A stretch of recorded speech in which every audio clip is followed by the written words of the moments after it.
Και στο νούμερο 12 βέβαια η νούμερο 1 υποψήφια νύφη για τον Σουλτάν είναι η Πετρούλα. Και σας παρουσιάζουμε το βίντεο «Ο Σουλτάν». Πώς το λέει? Σας παρουσιάζουμε το «Ο Σουλτάν». Tabii yani biraz sıkıldım bazen aklıma geliyordu. Ναι, πράγματι, στεναχωρέθηκα, σκέφτηκα εσένα πολύ συχνά. Ω Σουλτάν. Μόνο εσένα. Ω.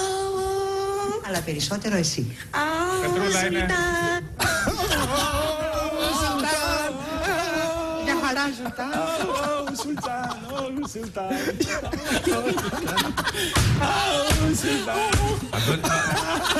Πάει αυτό το βίντεο μας έκαψε για σήμερα, τέλος. Αυτό ήταν σήμερα.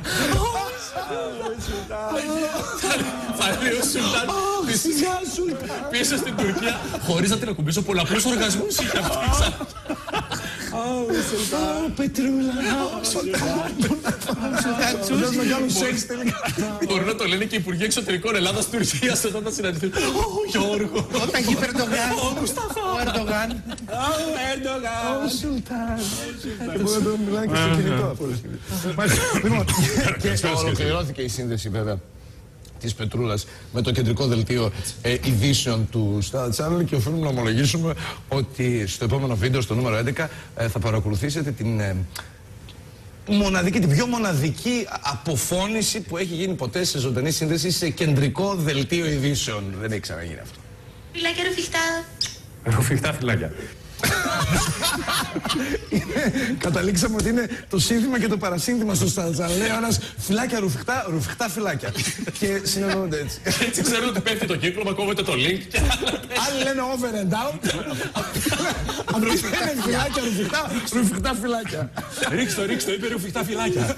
Ο Σουλτάν. Για ξαναβάλει λίγο το ρουφιχτά φυλάκια. Φυλάκια ρουφιχτά. Ρουφιχτά φυλάκια. Αυτά είναι απολαυστικά βίντεο. Βάλε τώρα το «Ο Σουλτάν» ξανά. «Ο Σουλτάν».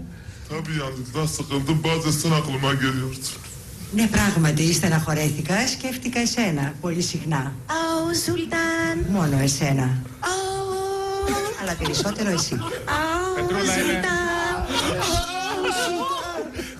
Σουλτάν. Τσούζι Σουλτάν. Μαύρο Σουλτάν. Αυτό το κοντά Σουλτάν, πάρτε αυτό. Σουλτάν. Σουλτάν. Όχι, θα πεθάνουμε. Κυρίες και κύριοι. Είναι η «Ο Σουλτάν» εκπομπή στο ράδιο Αρφιλά. Ο Σουλτάν με ρεμέτ. Ο Λιάτσος επίσης μπερδευτεί εκεί που τον στέλνουν στα debate και έπαιζε κάνα ρουφιχτά φυλάκια ρουφιχτά. Σε κάνα Αυτό πρόεδρο. πάλι καλά, μην του πει κανένα «Ο Σουλτάν». Ο Σουλτάν στον Καρατζαφέρη.